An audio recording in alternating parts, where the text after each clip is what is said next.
ശബരിമല സ്വർണ്ണക്കൊള്ളയിൽ തുടരെ SITക്ക് തിരിച്ചടി വന്നുകൊണ്ടിരിക്കുന്നു. ശബരിമലയിലെ അന്വേഷണ സംഘത്തിന് സർവ്വ പിന്തുണയും ഹൈക്കോടതി ഡിവിഷൻ ബെഞ്ച് കൊടുത്തുകൊണ്ടിരുന്നു. പൊതുജനങ്ങളും ചാനലുകളും എല്ലാം നല്ല പിന്തുണ കിട്ടിക്കൊണ്ടിരുന്നു. പക്ഷേ ഒരു സ്റ്റെപ്പ് പാളി. ശബരിമല തന്ത്രിയെ അറസ്റ്റ് ചെയ്തതോടുകൂടി രാഷ്ട്രീയമായ സമ്മർദ്ദത്തിന് വിധേയമായിട്ടാണ് SIT പ്രവർത്തിക്കുന്നത് എന്ന ആരോപണം വന്നു കഴിഞ്ഞു. അന്വേഷണം ഇപ്പം നിലച്ചിരിക്കുകയാണ്.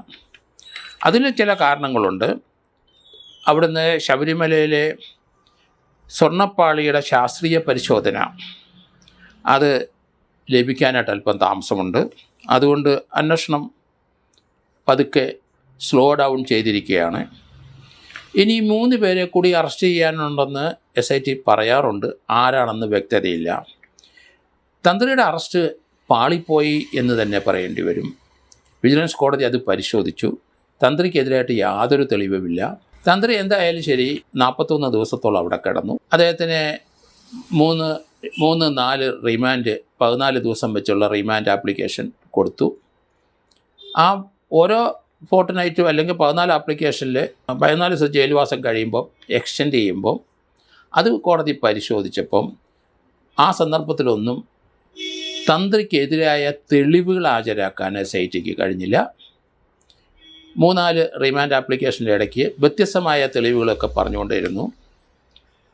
തന്ത്രി ഗൂഢാലോചന പങ്കുണ്ട് എന്ന് സ്ട്രെസ് ചെയ്ത് SIT പറഞ്ഞത് ആ ശബരിമലയിലെ മകസറിലെ തന്ത്രി ഒപ്പിട്ടിട്ടില്ല. ആ ഒപ്പിട്ടത് മനഃപൂർവ്വമാണ്. അത് ഗൂഢാലോചന പങ്കുണ്ടെന്ന് ഇൻ്റർപ്രറ്റ് ചെയ്തു. അത് പാളിപ്പോയി. അയാൾ ആ സ്വർണം അവിടുന്ന് അല്ലെങ്കിൽ പാളികൾ അവിടുന്ന് കടത്തിക്കൊണ്ട് പോകുന്ന മകസറിലെ ഒപ്പിടാത്തതിൻ്റെ കാരണം അതിനോട് വിയോജിക്കുന്നു എന്ന് ചിന്തിച്ചില്ല SIT. കാരണം അതിന് അദ്ദേഹം എതിരാണെന്ന് നമുക്ക് ഇൻ്റർപ്രറ്റ് ചെയ്തുകൂടെ. അപ്പോൾ അതുകൊണ്ട് അങ്ങനെയുള്ള നിഗമനങ്ങളെല്ലാം പാളി. തന്ത്രി ശബരിമലയിലെ സ്വർണം മോഷ്ടിക്കുന്നതിന് കൂട്ട് നിൽക്കില്ല. കാരണം മോഷ്ടിക്കുന്നവരെ സഹായിച്ചു കഴിഞ്ഞാൽ അത് പലർക്കും ആ സ്വർണ്ണങ്ങളിലെ ഷെയർ അതിൻ്റെ പലർക്കും എത്തും. ശബരിമലയിലെ തന്ത്രിക്ക് അതിലൊരു ചെറിയ കിട്ടിക്കഴിഞ്ഞാൽ വളരെ ചെറിയ മീഗർ എമൗണ്ട് മാത്രമേ ഉള്ളൂ. എന്നാൽ ശബരിമല തന്ത്രിക്ക് അതിൽ കൂടുതൽ വരുമാനം ശബരിമലയിൽ നിന്നുണ്ട്. ഭക്തജനങ്ങൾ ധാരാളം പണം അദ്ദേഹത്തിന് കൊടുക്കും. സ്വർണ്ണമായിട്ടും കൊടുക്കും, അത് ക്യാഷായിട്ടും കൊടുക്കും. അദ്ദേഹത്തിൻ്റെ ബാങ്ക് അക്കൗണ്ട് നമ്മൾ കണ്ടു. ഭാര്യയുടെ പേര് 60 ലക്ഷം രൂപ ബാങ്കിൽ കിടപ്പുണ്ട്. 2.25 കോടി രൂപയുടെ അടുത്ത് ഇദ്ദേഹത്തിൻ്റെ അക്കൗണ്ടിൽ കിടക്കുന്നുണ്ട്. അതിനൊക്കെ ടാക്സ് കൊടുത്തിട്ടില്ല എന്നൊക്കെ ആരോപണം ഒക്കെ പറയാമെങ്കിലും അത് ടാക്സ് കൊടുത്ത് കോമ്പൗണ്ട് ഫീസ് കൂടെ കൊടുത്തു കഴിഞ്ഞാൽ ആ പ്രശ്നം തീരും. അതൊക്കെ ഇൻകം ടാക്സുകാർ നോക്കേണ്ട ജോലിയാണ്, SIT നോക്കേണ്ട ജോലിയല്ല.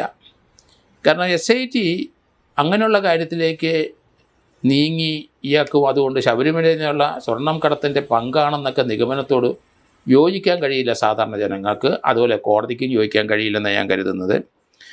സാമാന്യ യുക്തിക്ക് നിരക്കാത്ത പല കാര്യങ്ങളാണ് SIT തന്ത്രിയുടെ കാര്യത്തിൽ ചെയ്തു പോയത്.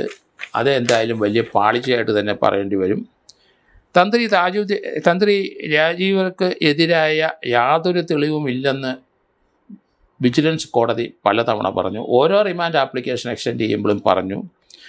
അതുകൊണ്ട് ഇനി കുറ്റച്ചാർജ് അദ്ദേഹത്തിനെതിരായിട്ട് കൊടുക്കാനുള്ള സാധ്യത വളരെ മങ്ങിപ്പോയി. കൊടുക്കുന്നത് ശരിയല്ല, അത് കേസിന് ദൂഷ്യമാകും എന്ന് കരുതുന്നു. ഈ 3-4 റിമാൻഡ് ആപ്ലിക്കേഷൻ്റെ പരിധിയിലും തന്ത്രിക്കെതിരായിട്ട് ഒരു തെളിവും വിജിലൻസ് കോടതിയിൽ ഹാജരാക്കാൻ കഴിഞ്ഞില്ല. അതുതന്നെയാണ് കോടതി പറഞ്ഞത്. തന്ത്രിക്കെതിരായിട്ട് യാതൊരു തെളിവുമില്ല. സ്വാഭാവികമായ ജാമ്യം 41-ാം ദിവസം അദ്ദേഹത്തിന് കൊടുത്തു വിടുകയും ചെയ്തു. ഇനി തന്ത്രിക്ക് ഈ കുറ്റച്ചാർജ് കൊടുക്കുമ്പം പ്രതിസ്ഥാനത്ത് അദ്ദേഹത്തിനെ പ്രതിഷ്ഠിക്കുന്നത് ആ കേസ് വളരെ വീക്കാകുന്ന ഒരു നടപടിയായി പോകും. അതുകൊണ്ട് അതിലേക്ക് SIT വരരുത്. തന്ത്രി ഇതിനകത്തൊന്ന് ഒഴിവാക്കണം. അല്ലെന്നുണ്ടെങ്കിൽ നിങ്ങൾ അപ്രൂവർ ആക്കാനായിട്ട് സാധ്യതയുണ്ടെങ്കിൽ അത് പരിശോധിച്ചോളൂ. പക്ഷേ ഇതിനകത്ത് ഇനി അറസ്റ്റ് ചെയ്യേണ്ടത് ശബരിമലയിലെ പല ആൾക്കാരും അല്ലെങ്കിൽ അതിനകത്ത് കുറ്റക്കാരോ അല്ലെങ്കിൽ ഉണ്ണികൃഷ്ണൻ പോറ്റിയോ അവരൊക്കെ പല മന്ത്രിമാരെയും മുമ്പിൽ അല്ലെങ്കിൽ പല ആൾക്കാരെയും ഒന്നിച്ച് ഫോട്ടോ എടുത്തത് ഒരു കുറ്റമായിട്ട് കണക്കാക്കരുത്. കാരണം അതും ഇതുമായിട്ട് യാതൊരു ബന്ധവുമില്ല. കാരണം പല ആൾക്കാരുമായിട്ട് ഒരു സ്വാധീനം കിട്ടാനും ഈ തട്ടിപ്പും വെട്ടിപ്പൊക്കെ ഒളിച്ചു നിൽക്കാനും അവരുടെ ഭാഗത്തുനിന്ന് ഒരു നീക്കം ഉണ്ടാകാതിരിക്കാൻ VIP-കളായ പല ആൾക്കാരുടെ ഒപ്പം പോയി ഉണ്ണികൃഷ്ണൻ പോറ്റി ഫോട്ടോ എടുക്കും. അങ്ങനെ പലരുടെയും ഫോട്ടോയുടെ ഒപ്പം മുഖ്യമന്ത്രി ഉൾപ്പെടെയും അല്ലെങ്കിൽ ചില കോൺഗ്രസ് നേതാക്കന്മാർ ഉൾപ്പെടെയുള്ളവരായിട്ട് ഫോട്ടോ നിൽക്കുന്ന നമ്മൾ കണ്ടാം. അതൊന്നും ഒരു കുറ്റത്തിന് അവരുടെ പങ്കുണ്ടെന്ന് ചിന്തിക്കുന്നത് തെറ്റായ കാര്യമാണ്. അങ്ങനെ ചിന്തിക്കാൻ പാടില്ല. ഫോട്ടോ എടുത്തത് പ്രതികൾ കൂടെ നിൽക്കുന്ന ഒരു കുറ്റമായിട്ട് ഒരു കോണ്ടാക്റ്റ് ഉണ്ടാവും. എന്തിനു വന്നു, ഏതിനു വന്നു, എന്ത് കാര്യത്തിന് ഫോട്ടോ എടുത്തു, അങ്ങനെ അവരുമായിട്ടൊരു മമത, ഒരു സ്നേഹബന്ധം കാണിക്കുന്നത് ഇയാളുടെ ഈ തെറ്റുകുറ്റങ്ങളെ ഇയാൾ ഒഴിവാക്കാനും ഇയാൾ അങ്ങനത്തെ ഒരാളല്ല എന്ന് ചിന്തിപ്പിക്കാനും ഒക്കെ പ്രേരിപ്പിക്കുന്ന കാര്യങ്ങളാണ്. എന്തായാലും ഫോട്ടോ എടുത്തതല്ല പ്രശ്നം. അന്വേഷണം അല്പം മന്ദഗതിയാണെങ്കിലും ഈ കേസിൻ്റെ കാതലായ കുറ്റം ശബരിമലയിലെ അവിടുത്തെ സ്വർണം പൊതിഞ്ഞ ധാരവാല ശില്പങ്ങളും കട്ടിലപ്പാളികളും അതിലെ സ്വർണം മോഷ്ടിച്ചവർ ആ സ്വർണം അല്ലെങ്കിൽ ദേവൻ്റെ അവിടുത്തെ സ്വത്തുക്കൾ സംരക്ഷിക്കാൻ അല്ലെങ്കിൽ സംരക്ഷിക്കാൻ വേണ്ടിയിട്ട് പോസ്റ്റ് ചെയ്തവരാണ്, സർക്കാർ പോസ്റ്റ് ചെയ്തവരാണ് ദേവസ്വം ബോർഡ് പ്രസിഡൻറ്റും ദേവസ്വം ബോർഡ് മെമ്പേഴ്സും അവിടുത്തെ സ്റ്റാഫ് അംഗങ്ങളും ഒക്കെ. അവർ മോഷ്ടിച്ചുകൊണ്ട് പോയതാണ് ഇതിനകത്ത് ഏറ്റവും വലിയ കുറ്റങ്ങൾ. കാരണം അവർ സംരക്ഷിക്കേണ്ട ബാധ്യതയുള്ളവർ തന്നെ മോഷ്ടിച്ചുകൊണ്ട് പോയി. അതിനകത്ത് മറ്റുള്ളവരുടെ പുറത്ത് പോയി കുറ്റം ചാരരുത്. കാരണം അവരെ പോസ്റ്റ് ചെയ്ത സർക്കാരാണ്. ആ സർക്കാരിൽ ഒരു ദേവസ്വം മന്ത്രിയുണ്ട്. ആ മന്ത്രിയുടെ ഉത്തരവാദിത്ത കീഴിലാണ് ദേവസ്വം ബോർഡുള്ളത്. അതുകൊണ്ട് ഇത് സംരക്ഷിക്കാൻ കഴിയാത്തവർ, അത് മോഷ്ടിച്ചുകൊണ്ട് പോയവരും ഒക്കെ കുറ്റക്കാരാണ്. അതിന് യാതൊരു സംശയമില്ല. അങ്ങനെയൊരു അന്വേഷണം മാത്രമേ SIT നടത്താൻ പാടുള്ളൂ. അല്ലാതെ അതിനകത്ത് രാഷ്ട്രീയത്തിൻ്റെ സമ്മർദ്ദം കൊണ്ട് ചിലരെ ഒഴിവാക്കുകയും ചിലരെ മനഃപൂർവ്വം ഉൾപ്പെടുത്തുകയും ചിലരെ ഇമേജ് തകർക്കുകയൊക്കെ ചെയ്യുന്നത് ഒരു അന്വേഷണത്തിന് പരിധി വരുന്ന കാര്യങ്ങളല്ല. അങ്ങനെ അന്വേഷിക്കാൻ പാടില്ല. ആ അന്വേഷണത്തിൻ്റെ മികവുള്ള ഒരു കാര്യമല്ല അത്. കോടതിയിൽ വന്നു കഴിയുമ്പം ആ കേസ് വളരെ വീക്കാകാനുള്ള സാധ്യത വളരെ കൂടുതലാണ്. ഈ രീതിയിലുള്ള അന്വേഷണം അത് വഴിവിട്ട അന്വേഷണമെന്നേ പറയാൻ ഒക്കുള്ളൂ. അത് കേസിന് ഗുണകരമല്ല.